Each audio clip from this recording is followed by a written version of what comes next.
ఆవిడ పాదముల వైపు తిరిగి ఇలా చూసి నమస్కరించిన కోట్ల మంది ఉండవచ్చుగాక.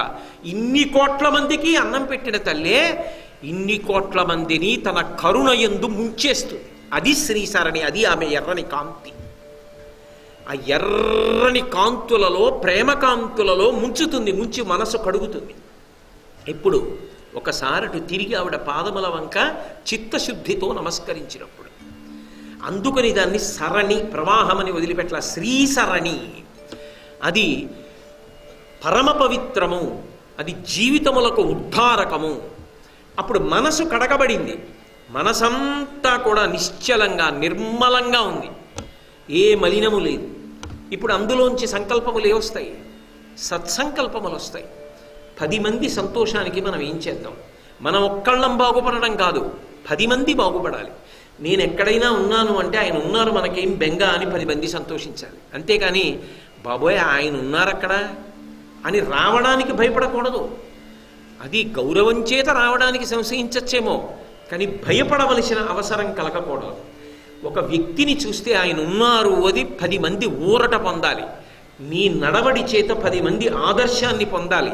నీ మాటల చేత 10 మంది శాంతిని పొందాలి.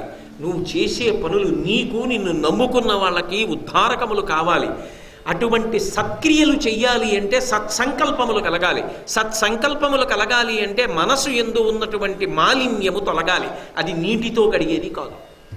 అది కడగగలిగినది ఏది అంటే అమ్మవారి యొక్క కారుణ్యం ఒక్కటే కడుగుతుంది.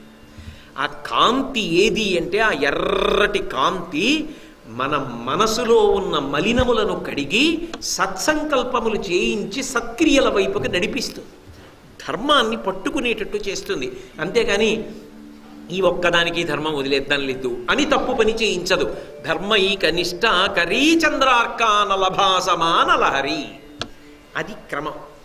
ఈ పూలదండల అది శంకరుల ప్రజ్ఞ. అలా గుదిగుచ్చుతారే అంటే మీరు ఒక శ్లోకాన్ని చదువుతున్నారు అంటే అంతర్లీనంగా జగద్గురువుల యొక్క ఉపదేశం ఉంటుంది. అందుకోగలిగిన వాడికి శంకర భగవత్పాదులే ఆ శ్లోక రూపంలో కూర్చుని బిడ్డ ఇలా బ్రతకరా అని ఉపదేశం చేస్తూ ఉంటారు. అది శంకరాచార్యుల వారి ఉపదేశంగా స్వీకరించగలిగిన వాడి జీవితం ఖచ్చితంగా అభ్యున్నతి పదంలోకి వెళ్ళిపోతుంది. అందుకే చంద్రార్కానలభాసమానలహరి త్రైలోక్య రక్షాకరి.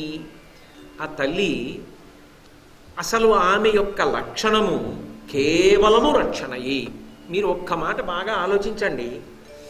భగవంతుడు అన్న మాట నేను ఎప్పుడైనా వాడాననుకోండి, ఆయన చేసేటటువంటి ప్రతి క్రియ కూడా కారుణ్యముతో కూడుకున్నదే. అది బాగా గుర్తుపెట్టుకోవాలి. ఈశ్వర చేష్టితములు ఏవైనా సరే, ఈశ్వరుడు చేసేటటువంటి ఏ పని ఎందైనా సరే కారుణ్యము వినా కాఠిన్యం ఉండదు.